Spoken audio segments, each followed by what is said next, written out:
Today is the day. I have been waiting over a decade for this day.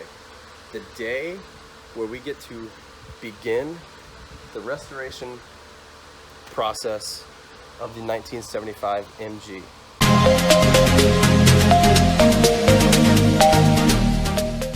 It's been in the family since the early 80s. My grandfather purchased it used, passed it down to my uncle, and now I have the great honor of owning this family heirloom and restoring it to glory.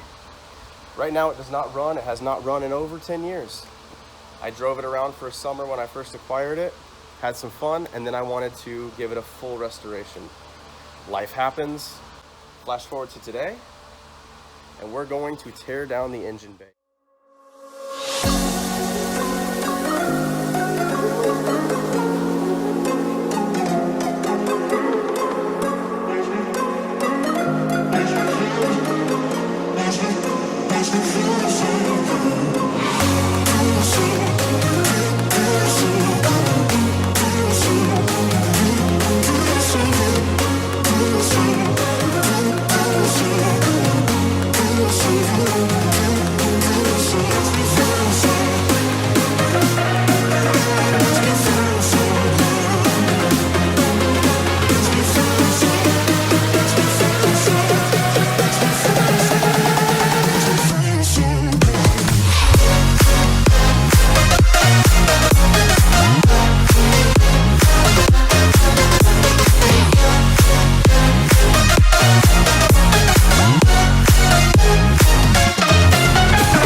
I guess you can say that's a successful day one.